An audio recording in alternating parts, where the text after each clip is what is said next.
Light 'em up! We knocked them hard. More cultists! Watch out!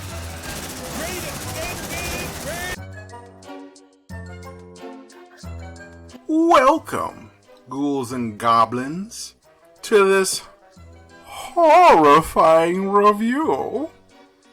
Okay, that's enough of that. For those of you who are into strategy games and are looking for something to play for Halloween, then I have a game for you. It's called Aliens Dark Descent. For those of you who haven't noticed, or who are new to the channel, I am really into XCOM. It's a squad-based tactical shooter. It's turn-based, and this is real-time, but that kind of is part of the charm and the hook of the game. It's set in the Aliens universe, and I have to say, barring a few bugs and hiccups here and there, it was a joy to play. So, without further ado, let's head into the full-on review of Aliens Dark Descent. The Alien and Aliens franchise, for those who don't know, is a horror franchise about humanity being besieged by creatures called xenomorphs. They are large apex predators that hunt and kill humans without compassion or mercy. This all takes place in the future, where humanity has colonized planets across the stars. All of humanity is under the thumb of Weyland-Yutani, a ruthless corporation that wants the xenomorphs for its own reasons. Now, this reason changes from story to story, but usually it has something to do with the weapons division. Now, the question is, did they use the Aliens and the Alien license well in this game?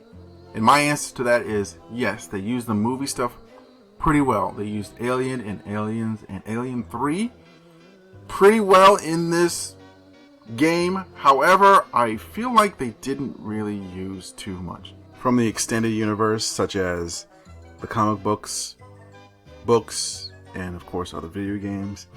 They've more or less been relegated to the movies. Now, they did use the Working Joes, but overall I think they could have still used some more stuff from the expanded universe. There's a ton out there, and they barely scratched the surface of what they could do.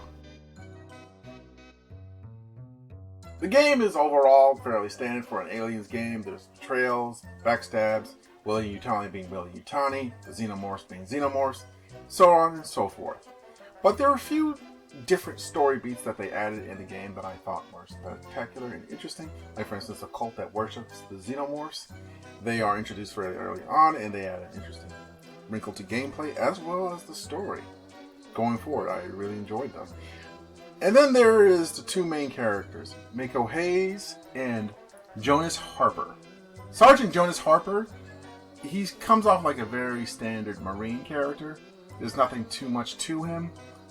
There's a special character that is introduced that has something to do with his backstory and other backstory beats with him that adds layers to him, but I didn't really fuck out too much in my mind. It's just, he came off very standard outside of that. He came off very standard. It's not really an insult to him, it's just sort of is what it is. Then there's Deputy Administrator Mako Hayes. I thought she was a unique character in many ways, especially early on, because she is the player's point of view character throughout the game, and well, she makes a decision that shapes the rest of the game, and she hides it from the Marines because, well, the Marines are strangers to her and they don't know her, and this might be a bad thing to tell them right off the bat. So it comes into play through various points in the game, and I really like that, and she has to deal with the fallout of that decision throughout most of the game. Now, towards the end, and actually in various points, she takes it upon herself to sort of open fire and shoot and stuff like that, and I'm sitting there thinking, I don't think she is combat trained. She comes off like a civilian administrator, and she's not really all that well versed in combat, but yet she is taking a very combat-esque role, especially in the end game, when I thought that should have been reserved for your custom Marines you've been building up throughout the entire game. And Instead, just switched it over to her and a couple of other named story characters, and I thought, well, wow. I mean, I understand why they did it, but at the same time, I feel like you could have still kept with the Marines that we were building up. And all in all, it came off sort of like, oh, okay, that's the end. All right. They solved some mysteries, but they also left a bunch of other questions high up in the air because you're still wondering, like, well, what did that mean and what did this mean? You understand me? So if you're looking for answers to various things in the Aliens lore, you're probably not going to find it here. In fact, if anything, I would say you're going to get more questions.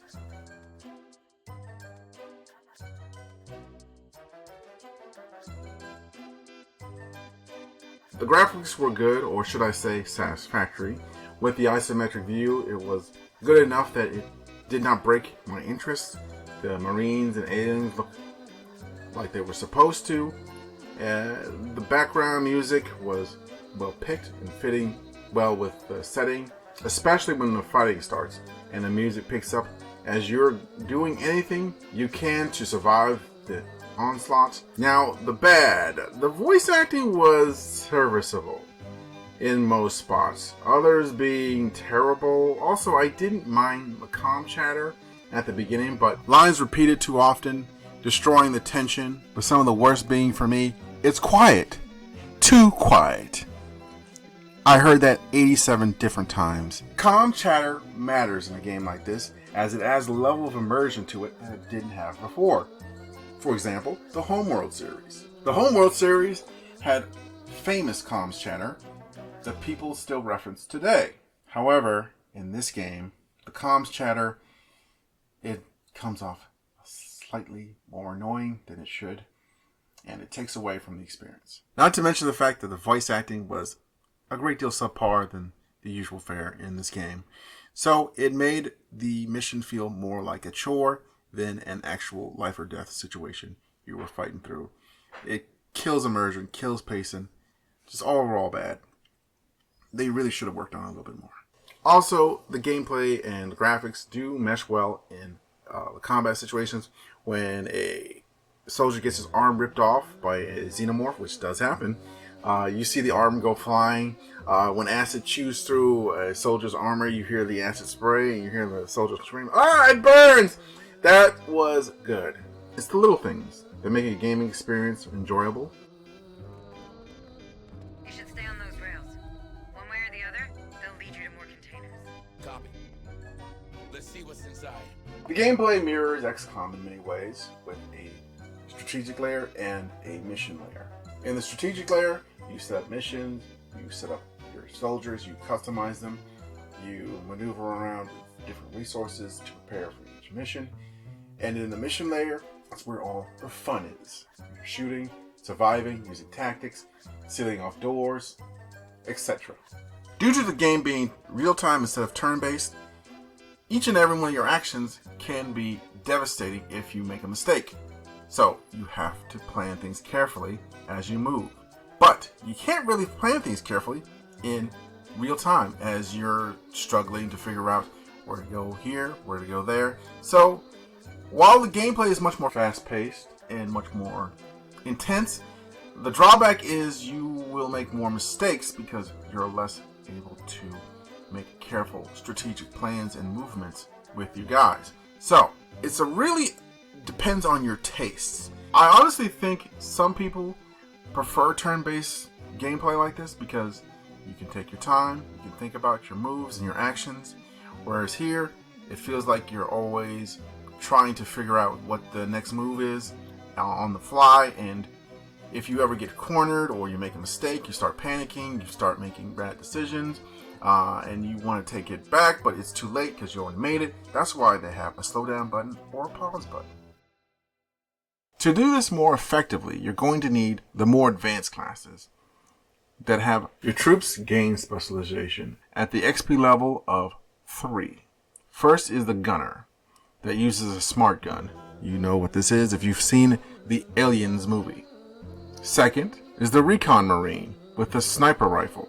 Next is the sergeant who controls the others' stress levels, making it easier to manage stress. Medic that heals HP and the Techer, with a drone that helps out with various tasks such as sealing and opening doors. During your missions, your stress levels will rise on your soldiers. When they break, unlike XCOM where they lose control and you, the player, have no control over them for a short amount of time, here, something more interesting happens in my mind.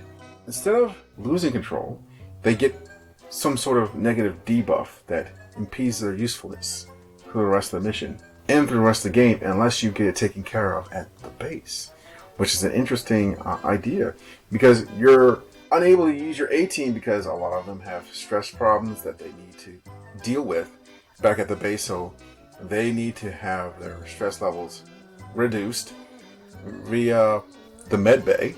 So you're going to have to keep an eye on that, and that adds a nice little wrinkle to the strategic and tactical layer. You can send them back out in the field bruised or damaged or even having several psychological problems, but bear in mind that will also make them less effective in combat. So if you want to fix that, you're going to have to invest in your medical center. You're going to get resources to do so. You're going to have to find personnel in the missions that will be able to help you do so. This is what you get with medical personnel. With engineering personnel, you get an increase in resources that you manufacture at the base, which helps you build more weapons and gadgets for your Marines to use in the field. So if you want better resources, better troops, your troops healed and ready, then honestly, you're going to have to look for that personnel. You're going to have to look for civilians who are trapped. And you're also going to have to look for military personnel because some of them are trained troops, but you're going to have to find them. It's a nice little side activity to help boost your base. Now, you're probably thinking, well, that's not so bad. But hang on for a minute. You're often put into compromising positions and or difficult ones due to this game's nature. So you're going to proceed very, and I repeat, very carefully through the mission areas. And you're only allowed one deployment per day. So, say you use your deployment and you don't accomplish much. Well then, that's that for that deployment and you're stuck with whatever you can scrounge in that mission. If you didn't scrounge that much, well, that's unfortunate, but that's how it happens. So say if you lose a bunch of Marines, well again, that's what happens and you're going to have to figure out how to survive from that. Let's say you didn't make that much progress and, well, that alien infestation meter is going up, as well as another gameplay mechanic that I won't discuss or spoil in this review. Well, I guess you're going to have to deal with that as well. All these mechanics work well together to make a very interesting and complex strategic layer that makes you feel the pressure every time something that goes wrong in the tactical layer. But the bad side of that is when things start to go wrong, there's not much you can do at a certain point and you just sort of brick your campaign because there's more and more problems that build up after certain other problems kick in, like you lose a bunch of troops or you lose a bunch of progress. It all fumbles and bumbles and burns to the ground and you have little to no way of recovering. Some people hate that.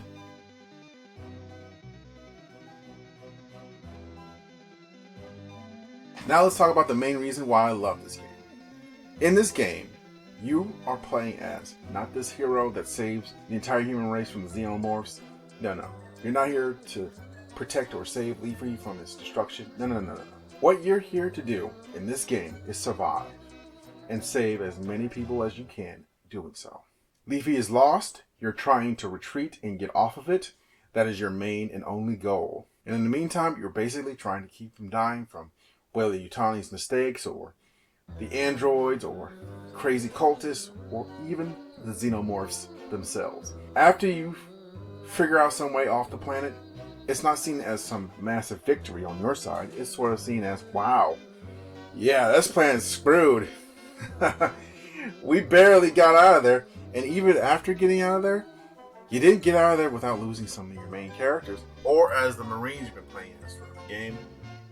So it feels very Pyrrhic in its victory. However, it's better than the alternative of everyone dying horribly.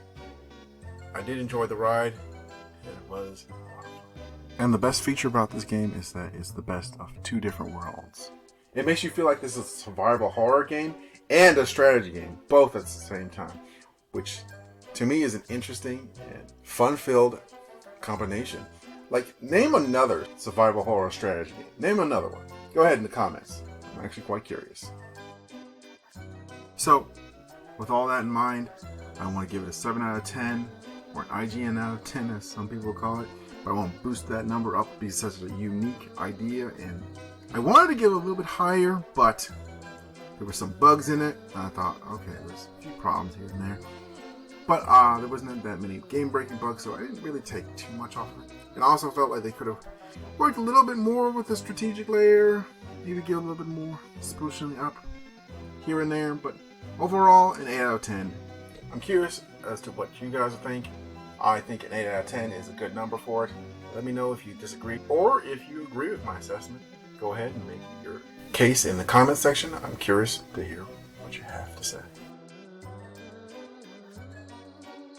Alright, if you could subscribe, I would appreciate it. And thank you so much for stopping by. I'll catch you in the next one. And don't forget to have a happy Halloween.